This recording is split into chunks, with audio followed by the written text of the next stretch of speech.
গাইবান্ধা জেলার সাঘাটা উপজেলার পদুমশহর ইউনিয়নের টেপা পদুম শহরে হেজবুত তৌহিদের উদ্যোগে এক কৃষক সমাবেশ অনুষ্ঠিত হয়েছে।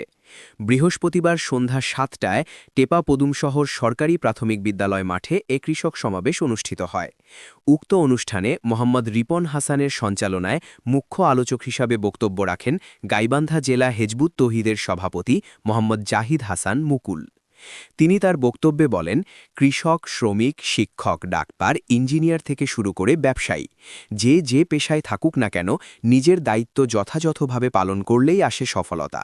ঠিক একইভাবে আল্লাহর খলিফা হিসাবে দায়িত্ব ও কর্তব্য যথাযথভাবে পালন করলেও অর্জিত হয় প্রকৃত সাফল্য।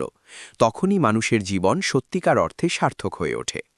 অনুষ্ঠানে আরও বক্তব্য রাখেন সদর উপজেলা হেজবুত তৌহিদের সভাপতি সোহরাব হোসেন সিরোল, জেলা কৃষি বিষয়ক সম্পাদক মাহবুবুর রহমান।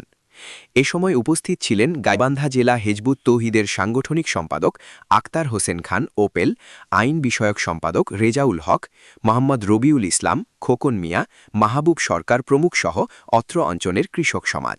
অনুষ্ঠানে উপস্থিত সকলেই হেজবুত তৌহিদের সাথে ঐক্যমত পোষণ করেন।